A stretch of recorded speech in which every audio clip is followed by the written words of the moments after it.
ठंड में गरीब बहू के चटपटे छोले चावल। क्या कहा? लेकिन ऐसा कैसे हो सकता है? मेरे पति कहाँ गायब हो सकते हैं?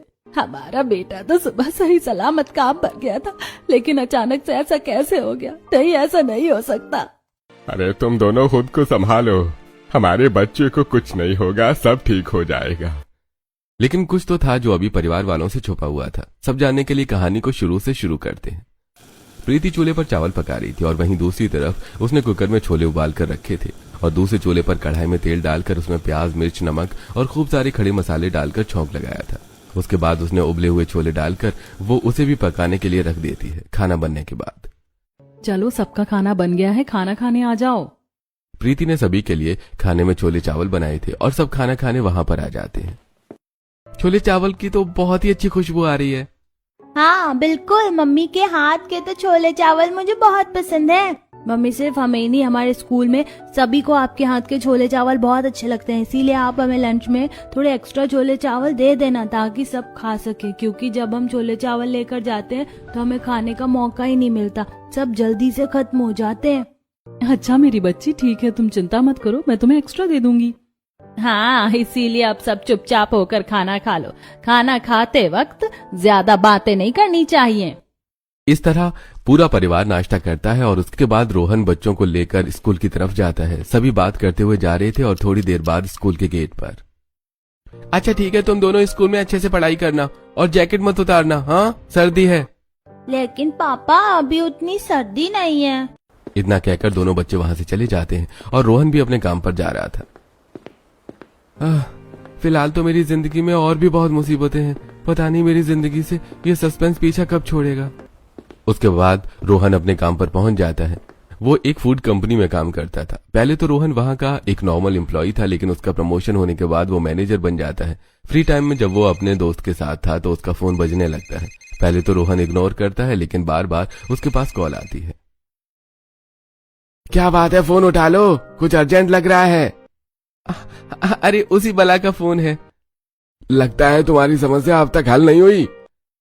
अरे बिल्कुल नहीं, ऐसे कैसे समस्या हल हो सकती है? इतना छोटा सा मामला नहीं है, ये सब चक्कर बहुत बड़े होते हैं।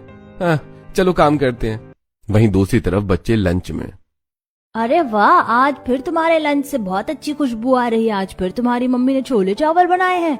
हाँ बिल्कुल, हमारी मम्मी ने आज हमारे लिए छोले चावल बनाए हैं, इसीलिए हम तुम सबके लिए भी थोड़ा एक्स्ट्रा लेकर आए हैं। हाँ चलो सब मिलकर खाते हैं। तुम दोनों सच में बहुत अच्छे दोस्त हो, खुद भी अच्छा खाना खाते हो और हमें भी खिलाते हो। तुम्हारी मम्मी के जितने अच्छे छोले चावल कोई नहीं बना सकता, सबसे बेस्ट होते हैं। उसके बाद सभी बच्चे मिलकर लंच करते हैं। इस तरह दिन गुजर रहे थे। एक दिन सुबह जब रोहन बच्चों को स्कूल छोड़ने जा रहा था, पापा आज आप हमारे लिए आइसक्रीम लेकर आना। ऐसे मौसम में भी तुम्हें आइसक्रीम खानी है? हाँ पापा, हमें खानी है। अभी सर्दी कम हो गई, आप प्लीज हमारे लिए आज आइसक्रीम ले आना। अच्छा बाबा ठीक है, ले आऊंगा। वहीं दूसरी तरफ घर पर प्रीति जब घर का काम कर रही थी तब वो उनकी एक पड़ोसन मिठाई का डिब्बा लेकर आती है। अरे बताओ शांति और प्रीति, तुम दोनों कैसी हो? हम बिल्कुल ठीक है आंटी जी, आप बताइए कैसी हैं? मैं भी बिल्कुल ठीक हूँ। देखो मैं तुम्हारे लिए मिठाई लेकर आई हूँ। अरे वाह, आज तो तुम मिठाई लेकर आई हो, भला किस खुशी में बताओ तो? मेरे बेटे का रिश्ता तय हो गया है, बस अब जल्दी से अच्छा शुभ मुहूर्त देखकर उसकी शादी करेंगे। हाँ सच में, ये तो बहुत अच्छी बात है, तुम्हें बधाई हो। आपको बहुत बहुत बधाई हो आंटी जी। मैं अभी आपके लिए चाय नाश्ता लेकर आती हूँ। शांति और शीला बात कर रही थी तब प्रीति उनके लिए चाय नाश्ता लेकर आती है। अभी बहुत सारी तैयारी करनी है, घर में पेंट करना है, सब कुछ करना है, और अभी हम पेंट करवाएंगे तो तुम भी करवा लेना, सब काम साथ हो जाएगा। हम अभी नहीं करवा पाएंगे, अभी बिल्कुल भी बजट नहीं है। वैसे एक बात बताओ शांति, तुम्हारे बेटे को भी मैनेजर बने हुए 2 साल हो गए और मेरा बेटा तो उसके बाद मैनेजर बना था, लेकिन फिर भी तुम्हारे घर में कभी तंगी खत्म ही नहीं होती, जबकि तुम्हारा बेटा तो और भी अच्छी कंपनी में काम करता है। तुम्हारा पैसा जाता कहाँ है? या तुम हमें उल्लू बनाती हो? हम भला तुम्हें उल्लू क्यों बनाएंगे? अब इतने खर्चे हैं और भी बहुत चीजें होती हैं। बातचीत करने के बाद शीला अपने घर चली जाती है और शाम को जब रोहन घर आता है तो वो बच्चों के लिए आइसक्रीम लेकर आता है। आइसक्रीम देखकर दोनों बच्चे खुश हो जाते हैं। ये पापा आइसक्रीम लेकर आए हैं।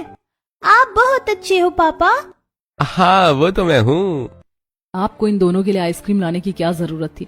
आपको पता है ना, सर्दी हो रही है और अभी भले ही ज्यादा सर्दी नहीं है लेकिन मौसम खराब रहता है। सुबह शाम की तो ठंड है, बच्चों को नुकसान कर सकती है। अरे तुम चिंता मत करो, बच्चों के ऊपर इतनी पाबंदी लगानी अच्छी नहीं होती।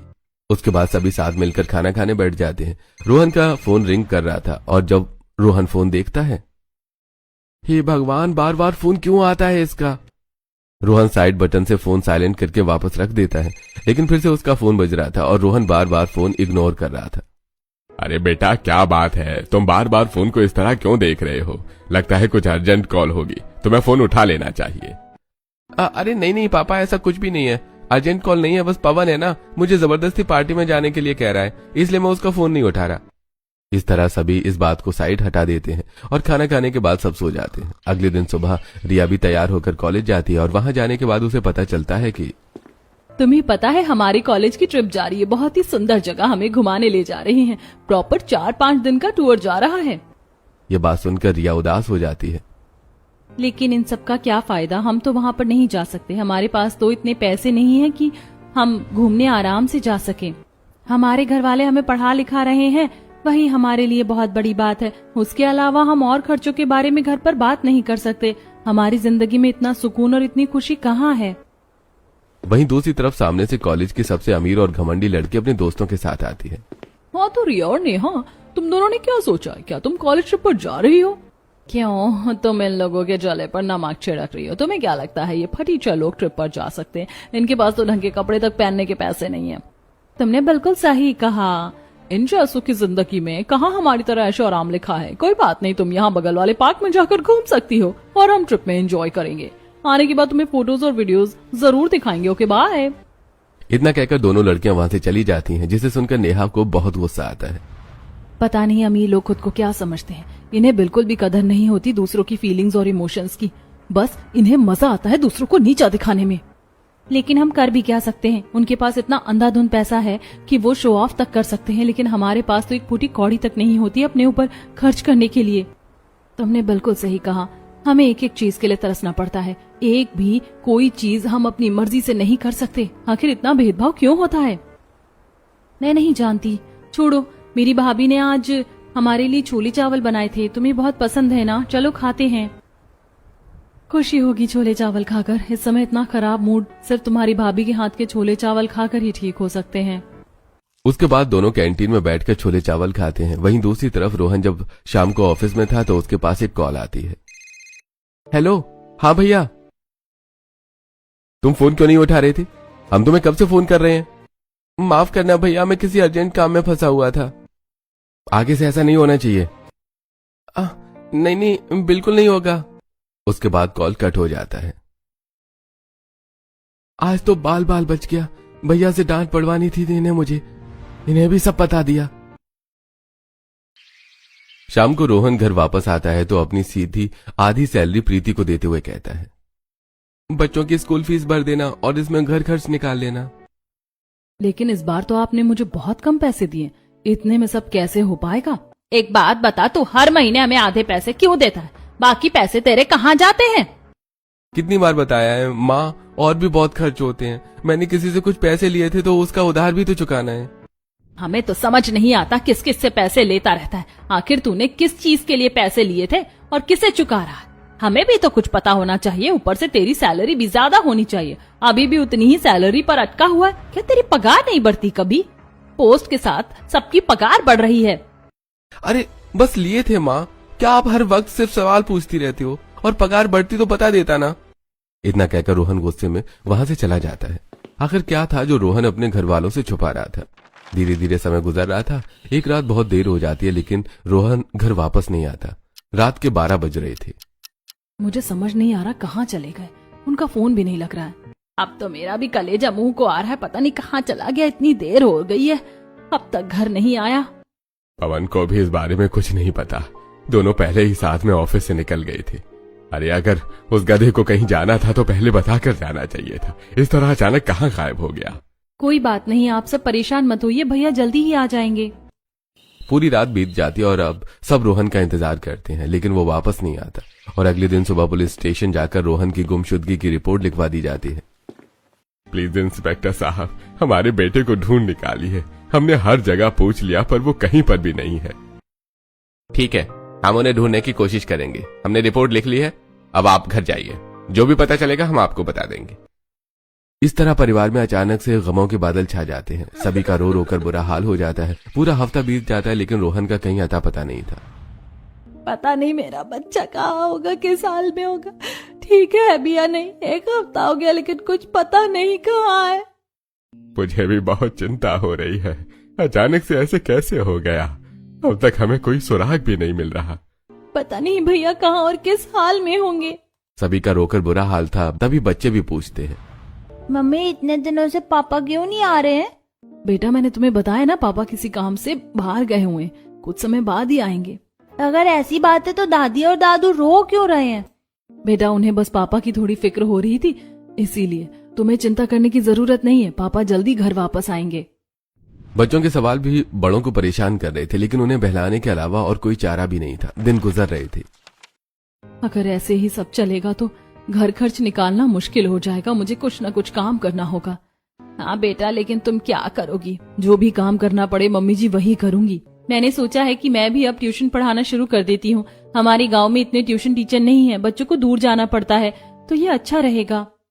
इस तरह रिया ट्यूशन पढ़ाना शुरू करती है और प्रीति दूसरों के घरों में काम साफ सफाई का शुरू कर देती है, लेकिन उसे बहुत परेशानी हो रही थी।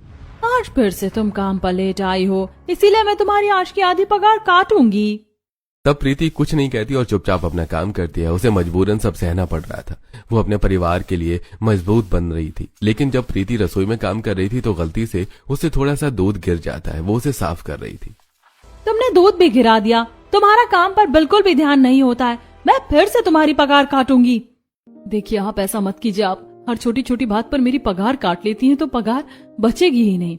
फिर से मुझसे जुबान लड़ा रही हूँ, पगार काटूंगी। प्रीति की मालकिन उसके साथ बिल्कुल भी ठीक व्यवहार नहीं करती थी। अब ठंड का मौसम था। प्रीति ठंड में कांपते हुए घर वापस आती है और सारी बात जब घर वालों को बताती है तो कोई जरूरत नहीं है ऐसी घटिया औरत के यहाँ पे काम करने की। माना कि हमें काम की जरूरत है लेकिन वो हमारे साथ ऐसा नहीं कर सकती। बिल्कुल सही कहा। अब वो बेवजह तुम्हें परेशान करती रहती है। बिल्कुल भाभी, वो तो आपका नाजायज फायदा उठा रही है। हर छोटी बात में पगार काट लेती हैं, तो हमें कुछ बचेगा ही नहीं। ऐसे तो एक तरह से आप फ्री में उसका काम कर रही हैं। हाँ, हमें कोई जरूरत नहीं है ऐसा काम करने की। मैंने भी वहाँ काम छोड़ दिया है लेकिन अब समझ नहीं आ रहा कि कहाँ काम करूँ। अगले दिन शाम को जब बच्चे ट्यूशन पढ़ने आए थे तब प्रीति ने छोले चावल बनाए थे। बच्चों को भी बहुत पसंद थे, इसलिए उसने सभी को थोड़े थोड़े छोले चावल खाने को दिए थे। आंटी आप सच में बहुत अच्छे छोले चावल बनाती हैं। बिल्कुल, मैं तो आपके हाथ के छोले चावल हर रोज खा सकता हूँ। तभी वहां पर एक बच्चे की मम्मी उसे लेने आई और प्रीति के छोले चावल की खुशबू की दीवानी हो जाती है। उसका बेटा उसे छोले चावल टेस्ट करवाता है। यहाँ पर अकेले अकेले इतने स्वादिष्ट छोले चावल खाए जा रहे हैं। रुकिए मैं आपके लिए भी अभी लेकर आती हूँ। रुकिए, मैं तो बस ऐसी मजाक कर रही थी, लेकिन मेरे पास आपके लिए एक ऑफर है। अगले हफ्ते मेरे बेटे का जन्मदिन है, लेकिन उसी दिन हमें दिन में बहुत अर्जेंट काम है। तो मैं बहुत परेशान थी कि खाना किससे बनवाऊंगी, क्योंकि बाहर से ऑर्डर करना मुझे ठीक नहीं लग रहा था। सब छोटे बच्चे हैं, उन्हें जंक फूड खिलाना ठीक नहीं होगा। तो क्यों ना आप मेरे घर पर उस दिन खाना बना दे, छोले चावल और साथ में थोड़े भटूरे हो जाएंगे तो बेस्ट कॉम्बिनेशन हो जाएगा। मैं आपको अच्छी पेमेंट दूंगी। फर्स्ट ऑर्डर मिलने पर प्रीति थोड़ी कंफ्यूज हो जाती है। तब रिया एक्साइटेड होकर, हाँ बिल्कुल, हम ऐसा जरूर कर सकते हैं। इस तरह प्रीति को फर्स्ट ऑर्डर मिल गया था। शाम को बच्चे ट्यूशन पढ़कर जब वहां से चले जाते हैं और सभी रात को बैठकर खाना खा रहे थे तो भाभी मैं सोच रही हूँ कि आप अपना खुद का बिजनेस कर लो। आपको फर्स्ट ऑर्डर मिला है, उसके बाद आप अपना खुद का ठेला भी लगा सकती हो। शादी, बर्थडे या किसी भी छोटे मोटे फंक्शन में आप खाना बना सकती हो। आप तो वैसे भी हर तरह का खाना स्वादिष्ट बनाती हो, लेकिन आपको सबसे पहले पहचान आपके छोले चावल ने दिलवाई है। मुझे भी ये आइडिया अच्छा लग रहा है। दूसरों के यहाँ जलील होकर काम करने से तो बहुत अच्छा है ये। हाँ, मैं घर पर एक छोटा सा बोर्ड बनवा कर रखूंगी और सभी जानकारों को बोलूंगी कि कभी भी कहीं पर भी ऐसे काम की जरूरत है तो मुझे कांटेक्ट करें। इस तरह प्रीति सबसे पहले अपना फर्स्ट ऑर्डर कंप्लीट करती है। वो उस बच्चे को बर्थडे पार्टी में छोले चावल और भटूरे बनाती है। उसने कढ़ाई में सारे खड़े मसाले डालकर और उसमें लहसुन, अदरक, प्याज को अच्छे से भूनकर उसमें टमाटर, मिर्च डालकर अच्छे से मसाले को पकाकर उसमें छोले डालकर उसे पका दिया। और दूसरे चूल्हे पर चावल पक रहे थे और तीसरे चूल्हे पर गर्मा गर्म तेल में भटूरे सेक रही थी। बर्थडे पार्टी में सभी को खाना परोसा जाता है। सबको बहुत स्वादिष्ट लगता है। सच में आपने तो कमाल कर दिया, बर्थडे में जान ला दी। मेरे पास आपके लिए दूसरा ऑर्डर भी है, लेकिन वो अगले महीने। मैं उन्हें आपका नंबर दे दूंगी, वो आपको सारी डिटेल बता देंगी। जी शुक्रिया। फर्स्ट ऑर्डर कंप्लीट करने पर प्रीति को बहुत खुशी होती है और अब वो अपना छोले चावल का ठेला लगाना भी शुरू कर देती है। उसका ये काम बहुत अच्छा चल रहा था। छोले चावल लो, गर्मा गर्म छोले चावल, एक बार खाओगे तो बार बार खाते रह जाओगे। उसके पास ग्राहक आना शुरू होते हैं। अरे सच में आपके छोले चावल तो बहुत ही स्वादिष्ट होते हैं, इन्हें खाकर मजा आ जाता है। और इसका दाम भी एकदम सस्ता है, मजबूत टिकाऊ है। आपके ठेले पर एकदम होटल से भी अच्छे छोले चावल मिल रहे हैं। सच में छोले में इतना अच्छा जायका आज तक नहीं देखा। इस तरह कोई भी प्रीति के हाथ के बने छोले चावल खाता तो बस तारीफ करता ही रह जाता था। एक तरफ प्रीति भी परिवार के लिए बहुत मेहनत कर रही थी। देर रात छोले चावल बेचने के बाद ठंड में कांपते हुए घर पहुंचती है। आज तो बहुत ठंडी हवा चल रही थी। रिया प्रीति के लिए गर्म पानी लेकर आती है। लीजिए भाभी, गर्म पानी पी लीजिए, आपको आराम मिलेगा। प्रीति गर्म पानी पी लेती है। और क्या इंस्पेक्टर ने कुछ खबर दी, उन्हें कुछ पता चला? नहीं बेटा, अभी तक उन्हें कुछ नहीं पता चला। मुझे तो कुछ समझ में नहीं आ रहा वो लोग क्या कर रहे हैं। पूरे 2 महीने हो गए हैं, लेकिन अब तक कोई सुराग नहीं मिला। आज तो बच्चे भी रोने लगे थे और अपने पापा को ही याद कर रहे थे। बड़ी मुश्किल से उन्हें चुप करवा कर बहला कर सुलाया है। बच्चे तो बच्चे, आखिर कब तक अपने पापा के बारे में नहीं पूछेंगे। लेकिन उन बेचारों को नहीं पता कि उनके पापा पता नहीं कहाँ चले गए। हमें ढूंढने से भी नहीं मिल रहे, पता नहीं कब मिलेंगे। मुझसे और बर्दाश्त नहीं हो रहा, पता नहीं किस हाल में होंगे। अब तक प्रीति थोड़ा मजबूत बनकर हिम्मत से काम ले रही थी, लेकिन आज उसके भी सब्र का बांध टूट जाता है और वो फूट फूट कर रो रही थी। बस मेरी बच्ची शांत हो जाओ, हम तुम्हारा दुख समझ सकते हैं, काश सब जल्दी ठीक हो जाए। रात को सब सो जाते हैं, लेकिन उसे नींद नहीं आती। वो अपना फोन लेकर बाहर आंगन में टहल रही थी। बार बार रोहन के फोन पर कॉल करने का ट्राई करती है। हमेशा फोन बंद आता था, लेकिन आज रिंग जाती है। आज तो फोन मिल गया, लगता है मेरी आज उनसे बात हो जाएगी। 1-2 बार कॉल करने पर कोई कॉल नहीं उठाता, लेकिन बार बार कॉल करने पर एक लड़की कॉल उठाती है। हेलो हेलो हेलो, रोहन जी, क्या यहाँ पर रोहन जी हैं? दरअसल ये फोन रोहन जी का है। इससे पहले कि आगे बात हो पाती, कॉल कट हो जाता है। ओहो, फोन स्विच ऑफ हो गया। पता नहीं किसका फोन था और बार बार रोहन से बात करने को क्यों कह रही थी।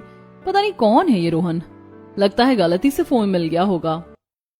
वहीं दूसरी तरफ प्रीति दोबारा कॉल ट्राई करती है, लेकिन इस बार फोन बंद आता है।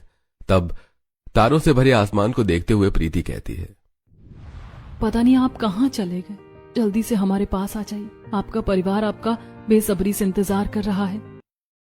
इस तरह प्रीति और सभी बहुत परेशान हो रहे थे। देखते ही देखते समय गुजर जाता है और पूरे 3 महीने बाद एक दिन रोहन अपने ऑफिस में जॉब कर रहा था। चलो सारा काम खत्म हो गया है।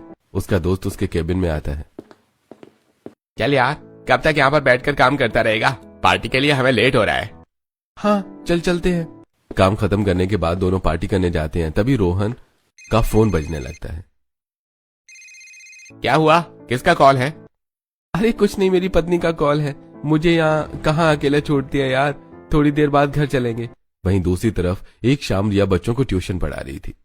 बच्चों, जरा अच्छी सी पढ़ाई पर ध्यान दो। तुम्हारे फाइनल एग्जाम्स चल रहे हैं और तुम्हें है कि बस हर वक्त बातें ही करनी होती हैं। लेकिन मैम अभी होली भी तो आ रही है, हम बस उसी के बारे में बात कर रहे थे।